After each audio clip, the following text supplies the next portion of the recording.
Bismillahirrahmanirrahim. Assalamualaikum warahmatullahi wabarakatuh. Alhamdulillahirrabbilalamin.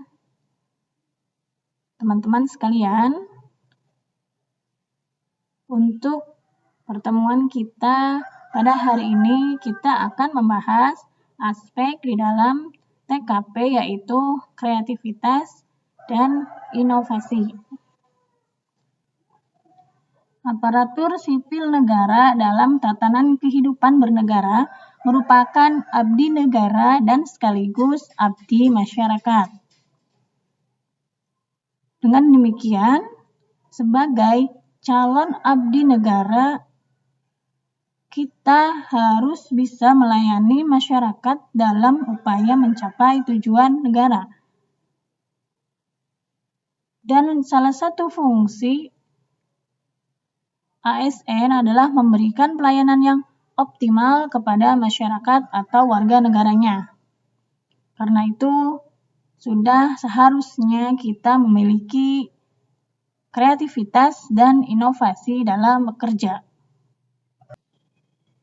sehingga pelayanan kepada masyarakat bisa optimal. Di dalam TKP, aspek kreativitas kerja dan inovasi bertujuan untuk mengukur apakah kita sebagai calon ASN memiliki kreativitas atau daya cipta untuk membuat sesuatu yang baru atau inovasi dalam menyelesaikan suatu permasalahan secara efektif dan efisien. Inovasi tersebut dapat berupa benda secara fisik, cara melakukan, sistem yang akan digunakan, ataupun hal lainnya. Seseorang yang membuat inovasi akan terindikasi bahwa inovasi yang ditemukan memiliki satu, bersifat keterbaruan. Keterbaruan yang dimaksud adalah tidak bersifat sama dengan inovasi yang sudah ada atau tidak plagiat.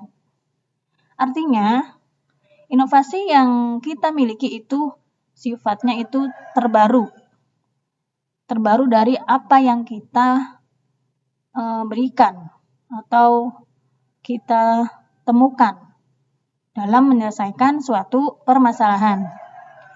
Yang kedua yaitu sifat optimal. Optimal ini maksudnya adalah hasilnya itu akan lebih maksimal atau hasil yang dicapai lebih cepat dari pencapaiannya. Misalkan dengan satu cara satu ini agak lambat, dengan cara yang ini diusahakan itu lebih optimal dari cara yang sebelumnya. Lebih hemat sumber daya dan sebagainya. Dan yang ketiga, kelebihan tertentu jika dibandingkan dengan yang lama. Misalnya, sistem yang ditemukan lebih baik daripada sistem yang sedang digunakan saat ini, ataupun kelebihan lain yang signifikan. Ini adalah tadi inovasi yang dimiliki oleh seorang yang kreatif. Teman-teman, adapun tips yang harus kita gunakan atau kita miliki supaya kita menjadi orang yang kreatif dan inovasi adalah yang pertama, berani mencoba mengerjakan suatu rutinitas dengan cara yang berbeda dari biasanya. Misalnya pergi ke kantor dengan rute atau kendaraan yang berbeda. Yang kedua, melatih diri memikirkan sesuatu ide yang belum pernah terlintas dalam benak kita. Yang ketiga, menyelesaikan masalah dengan cara yang optimal. Keempat, selalu menyiapkan rencana cadangan. Kelima, perbanyak referensi dengan membaca. 6, latihlah untuk bertukar ide dan gagasan dengan orang lain yang lebih ahli. Dan terakhir, mau menerima masukan.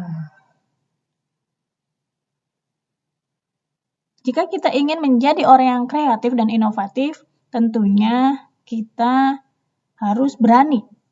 Jangan takut gagal. Kreatif, inovatif itu penting.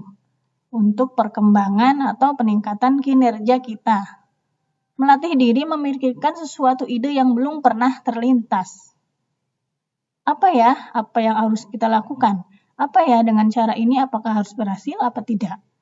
Itu harus kita pikirkan ide-ide yang benar-benar baru dalam suatu organisasi. Dan menyelesaikan masalah dengan cara yang optimal, harus efektif dan efisien. Selalu menyiapkan rencana cadangan, artinya kita harus ada alternatif cara. Cara satu udah kita siapkan, dan ada cara lain cadangan jika cara yang pertama itu gagal. Dan tentunya kita juga harus memperbanyak referensi dengan membaca.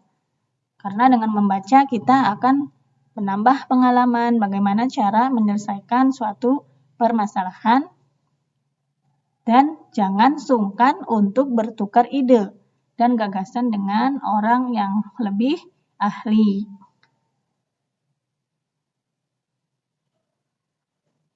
Dan yang terakhir tentunya kita harus mau menerima masukan dari orang lain. Kritik dan saran yang baik kita ambil untuk meningkatkan kualitas diri kita dan pastinya mengembangkan apa yang sudah kita miliki menjadi lebih baik lagi. Adapun ciri-ciri soal TKP, kreativitas dan inovasi yaitu yang pertama, permasalahan dalam soal biasanya berisi tentang masalah yang harus ditangani dengan menggunakan pemikiran kreatif dan inovatif. Yang kedua, pilihan jawaban terdiri dari berbagai tindakan untuk mengatasi suatu permasalahan dengan cara tertentu. Dan yang ketiga, cara memilih jawaban yang tepat adalah utamakan tindakan yang menggunakan pemikiran kreatif dan inovatif dalam menyelesaikan suatu masalah. Oke, nanti kita akan langsung ke contoh soal agar teman-teman lebih cepat untuk memahami. Oke, contoh soal yang pertama. Semenjak musim kemarau melanda negeri ini, terutama di daerah tempat tinggal Anda, membuat masyarakat di sekitar harus berhemat dalam penggunaan air untuk kebutuhan rumah tangga dan keperluan sehari-hari lainnya. Satu-satunya sumber air yaitu berasal dari air PDAM yang mengalir di setiap rumah warga. Namun, akhir-akhir ini aliran air tersebut sering mati, terutama pada saat pagi hari di mana semua orang membutuhkannya untuk berbagai aktivitas, mulai dari memasak sampai dengan untuk kebutuhan mandi sebelum menjalankan aktivitas. Hal apa yang akan Anda lakukan? A. Mengajukan protes kepada pihak penyedia jasa air yaitu PDAM agar pada saat pagi hari aliran air tidak mati karena ini merupakan hak warga. Yang B. Santai saja, saya bisa meminta air untuk kebutuhan memasak dan mandi kepada tetangga. C. Menggunakan air seadanya untuk memasak dan kebutuhan mandi sebelum berangkat ke kantor agar tidak terlambat. D. Meminta suami atau istri untuk membeli air galon setiap harinya untuk kebutuhan memasak dan mandi anggota keluarga. Atau E. Menampung air di malam hari sebagai cadangan untuk kebutuhan di pagi hari. Oke, teman-teman sekalian, kembali lagi pada bahasan kita tadi adalah kreativitas dan inovatif. Masalah dalam soal ini adalah musim kemarau membuat warga harus berhemat air. Ditambah lagi air sering mati di waktu pagi. Ya. Kita ingat tipsnya yaitu cari jawaban yang menunjukkan tindakan atau cara yang kreatif.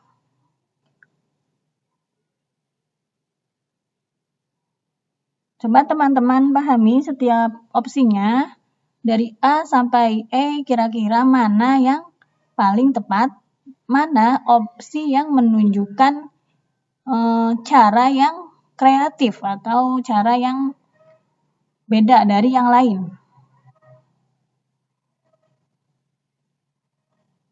Oke, jawaban yang paling tepat atau solusi yang paling tepat adalah opsi E, yaitu menampung air di malam hari sebagai cadangan menunjukkan jika kita adalah orang yang kreatif. Jadi, kalau kita sudah menampung di malam hari tentunya pagi-pagi itu air kita udah penuh. Jadi, kita tidak akan kehabisan air untuk aktivitas di pagi hari. Soal selanjutnya, ketika sedang melakukan presentasi, kancing baju Pak Benny yang juga sebagai atasan Anda terlepas satu buah di bagian perut. Hal ini sangat mengganggu jalannya presentasi, namun tampaknya tak ada yang berani memberitahu Pak Benny. Bagaimana sikap Anda? A. Lebih baik saya diam karena yang lain pun juga diam saja. B. Saya menuliskan ke secari kertas mengenai kancing tersebut, lalu saya serahkan kepada Pak Benny. C. Meskipun hal itu mengganggu jalannya presentasi, namun saya tak mau ambil resiko dengan memberitahunya. D. Saya takut Pak Benny tersinggung, jadi tak ada alasan untuk saya memberitahunya. Atau E. Semoga Pak Benny sadar dengan sendirinya. Oke, sekali lagi saya ingatkan kepada teman-teman, kita langsung saja mencari jawaban yang menunjukkan cara yang kreatif atau berbeda dengan yang lainnya. Untuk soal di sini, masalahnya adalah kancing baju Pak Benny lepas ya teman-teman di bagian perut. Jadi, bagaimana cara kita memberitahu Pak Benny terkait masalah kancing baju yang terlepas tadi? Atau kita diam saja, atau kita tidak mau memberitahukan karena takut Pak Benny tersinggung, atau kita diamkan saja sampai Pak Benny itu sadar atau menuliskan secari kertas mengenai kancing tersebut. Oke, jika kita teliti dari opsi A sampai E, cara yang paling kreatif ya, beda dengan lain yaitu atau yang paling tepat adalah opsi B. Saya menuliskan ke secari kertas mengenai kancing tersebut, lalu saya serahkan kepada Pak Benny. Jadi dalam hal ini kita bisa menyelesaikan permasalahan tersebut dan kita juga tidak membuat Pak Benny merasa tidak enak atau malu istilahnya gitu. Oke. Tadi contoh soalnya, mudah-mudahan teman bisa memahami dan insya Allah paham. Mudah-mudahan bisa bermanfaat. Untuk materi pada pertemuan kali ini cukup. Mohon maaf kalau banyak kesalahan. Billahi taufik wal hidayah. Wassalamualaikum warahmatullahi wabarakatuh.